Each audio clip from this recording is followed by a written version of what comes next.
been studying Korean for 7 years. I live in Korea, and I've passed the TOPIK 2 and Oral Proficiency exam, the OPI, for Korean. And after all of that, I'm here to tell you that Korean is not as impossible to learn as everyone claims if you study the right way. The US Department of State categorizes Korean as a Category 4 language, right alongside Chinese, Japanese, and Arabic, as being one of the most difficult languages for an English native speaker to learn.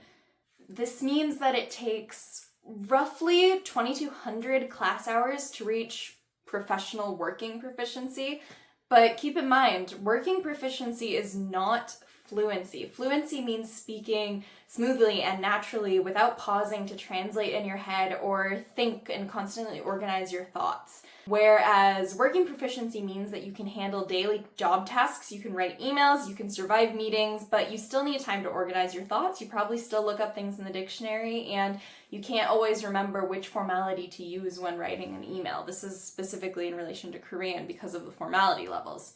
So before you begin, you only need 3 things. You need a notebook with a pen. You need internet access. You need a cell phone or a laptop or a computer or a tablet. And you need one piece of Korean media that you genuinely love and you can watch over and over and over again without getting bored.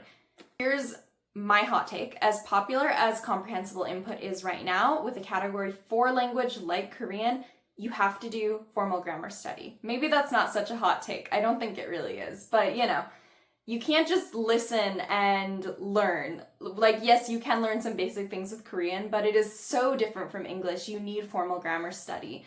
Unless you're getting an insane amount of constant 24/7 input with no English at all, you need to study grammar formally for Korean.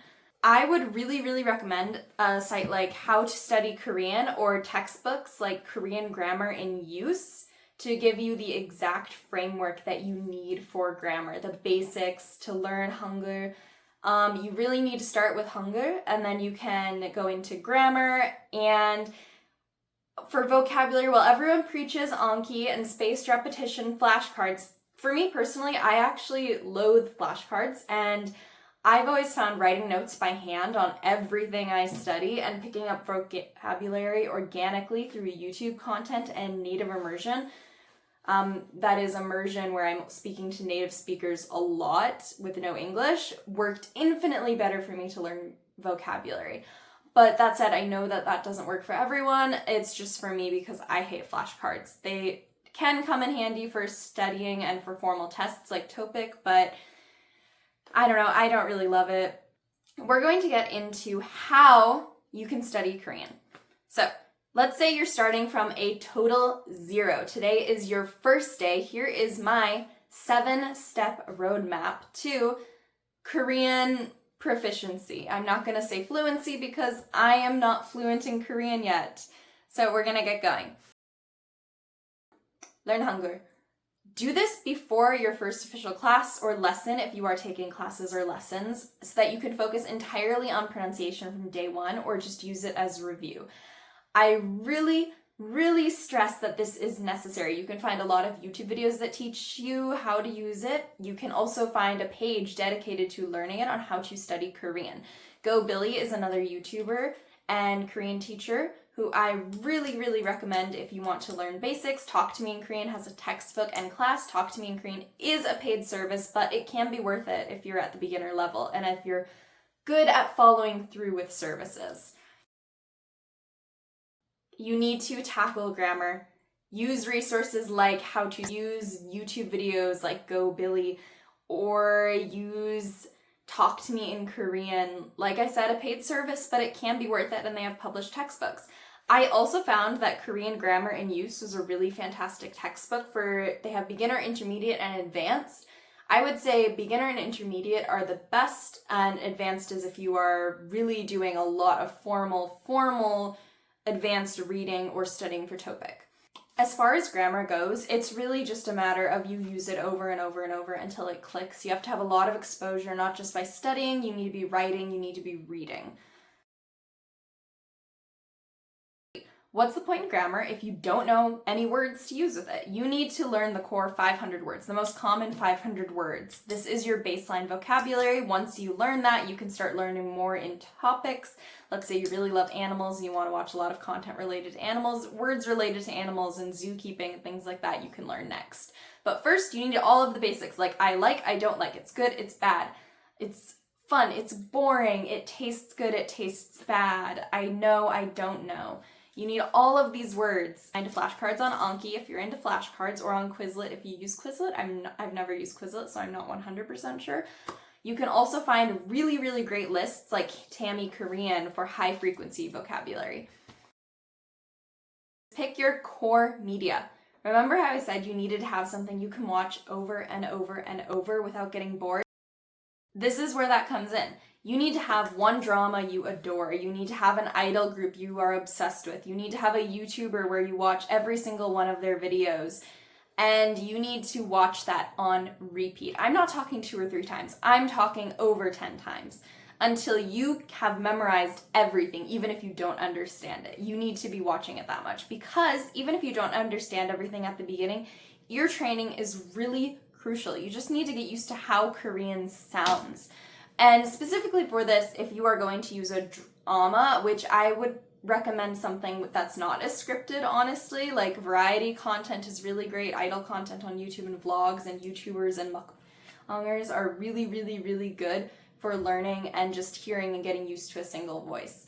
Some things that people use and have really enjoyed are going to be dramas like The Glory. This is a little dark, but a lot of people find the story interesting and fun to watch.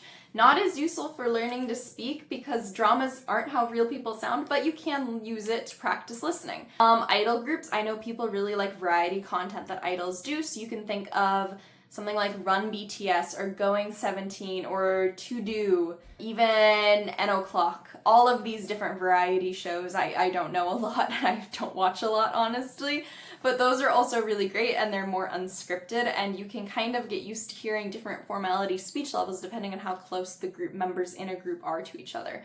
Caution, don't necessarily use everything you hear to speak until you understand the grammar being used. You can't just be listening all the time. You need to be reading real native content. You need to start reading as soon as you can. And if possible, you should skip from graded readers to native content as soon as possible. Some of the things that I would say are great graded readers are short stories in Korean. This actually is not 100% accurate. It's not written the way most novels and news articles are written with the same grammatical ending, but it's a good start. It's labeled as intermediate because of Korean's difficulty to learn for English speakers. I've read this entire book. I'm rereading it right now to test how fast I read. It's not really intermediate level. I would say it's closer to high beginner. You'll definitely learn new words from it, but it's not complicated grammar and it's very easy to read through pretty quickly. So that's why I say these graded readers like this, it's important to move on to native content. So you can read the news. This is a book of shortened news articles. It's a lot more complex. This is definitely more at the higher intermediate advanced level, so this isn't necessarily what you need to be reading, but you can find simple news articles for children with English versions and Korean versions next to each other online, and those are designed actually to help Korean children learn to read English, but it makes great content for us. I'll actually add a link up here or a picture somewhere so you can see. Another great one is reading manga. Japanese manga in Korean is really great. You can also read webtoons online, and I find that those are just super fantastic for learning. You're gonna see a lot more slang, a lot more uncommon words. I know some people say you should only look up words if you really, really can't figure it out. For me, I like to know everything I'm reading and understand it. And so I will look up every single word I don't know. This is exhausting and it makes reading take a very long time, so be cautious when you think about it. You need to be doing output. You need to speak as much as you can. I think talking is one of the most important parts of learning a language. If you don't have a language partner or someone you can practice talking with, or you don't feel comfortable making a fool of yourself, which you gotta get comfortable making a fool of yourself if you are learning a language. But if you don't have anyone like that, you just need to talk at home as much as possible. Practice shadowing, record yourself speaking native audio out loud and compare it back to back with what you heard. Practice over and over and over and over and over and over and over. And I'm not exaggerating. Like, this is something you need to be doing 24/7 almost. Any free moment you have, do it. When you're doing things, while you're cleaning your dishes, while you're showering, narrate in your head or out loud in Korean what you are doing. And as you're speaking, you'll come across the words you don't know and realize, hey, I should look that word up. Then you can continue your narration. It'll stick in your head, I promise. The long game. You are going to repeat all of these steps over and over and over and over and over. It is going to be exhausting and tiring. I'm not going to lie to you. You are going to want to quit a lot. There are going to be days, weeks, months, or even years where you are really lazy and you slack on the studying and the practice. I've been there. I can't blame you, and I'm not going to blame you. I'm definitely not as good as I could be at Korean because there was a good 2 years where I was really just kind of coasting and maintaining and not learning anything new. At the end of the day, language learning is not for the faint of heart. I'm still a learner and I have a really long way to go before I feel truly like anywhere close to fluency. But I promise if you stick to this blueprint just like I'm sticking to it, you're going to get far beyond just ordering coffee. That's it for this video today. Don't forget to hit subscribe, like this video, and comment. Let me know what your favorite ways to study Korean are. See you next time.